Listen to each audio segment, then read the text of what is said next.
AKs, huh? Everyone loves a good AK, right? I mean, really, we just can't get enough of them. Or can we? See, something I've noticed over my 292... Jesus Christ, I play this game too much. Anyways, something I've noticed over my time playing Phantom Forces is that I often tend to run into some sort of AK12. A lot. And that got me thinking, why do I see so many AK12s? And then it hit me.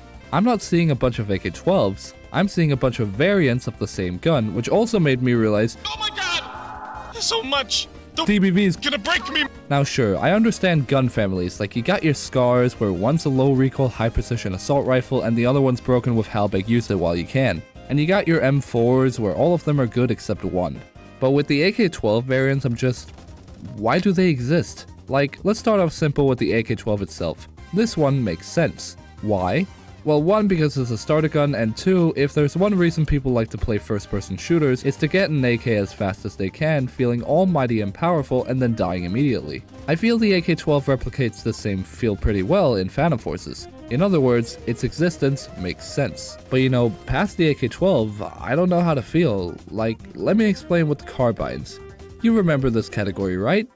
No? Okay, that's fine, I don't blame you, but in the carbine category we have not one, but two AK12 variants. And look at these two and tell me how they play differently from one another. Tick tick tick tick tick, you can't.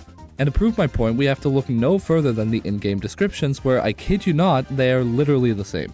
But while the AK12 UNC at least have some sort of application, I can't say the same for the RPK12. And I mean this seriously when I say this. Why is this gun in the game? Seriously, it literally serves zero purpose, because the RPK-74 already exists and does its job as a proper side grade to the RPK much better. Really, I'd love for you to tell me anything the RPK-12 has over the RPK-74. Better damage? Better recoil? Better walk speed? In fact, the only AK-12 variant I could justify is the DBV-12. Not.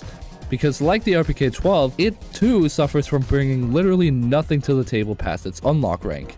And in this scenario, it's almost worse as it just gets straight up outclassed by either the Saiga-12 or Spaz-12 in literally every scenario. However, on the contrary, one AK-12 variant I cannot justify is the AK-12BR, which you'd probably think stands for Battle Rifle because, oh, I don't know, it's in the Battle Rifle category, and also, Battle Rifle shortened is literally that, BR. But no, if you thought it stood for Battle Rifle, you are apparently wrong, because it actually stands for Balanced Recoil. Don't you just feel stupid now, huh? Also, while you may have known about AKs like the AK-74U or AKM, if you didn't even know this gun even existed, well, it's because it doesn't. Yeah.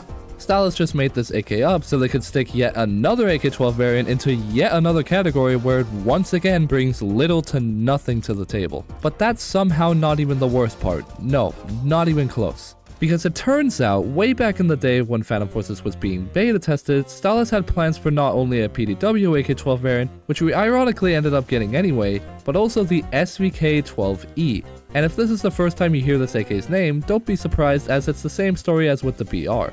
Now, you can argue we got this one too in the form of the AN-94, as the SVK functioned quite similar to the AN-94 minus the full auto part. But I can't help but look at the SVK and feel like if it were in the game, it would just be the same as with the RPK-12 and 74, except this time it'd be between the SVK and SVD. I mean, really, you can't deny the name and design similarity. But at the end of the day, all I can say is thank fucking God, because if this one made it in, we'd have like 7 different AK-12 variants in 6 different categories, compared to the 6 AK-12 variants minus conversions in the 5 different categories we have today. So to conclude this video, I present to you the ultimate AK-12 variant that I totally didn't steal from the thumbnail for 2 years some Steven video. I call it the AK Arc LSW VMP12-S A1. So if you think this masterpiece should be added to Phantom Forces, be sure to hit that like button and subscribe if you haven't already. Oh god, but until next time, peace.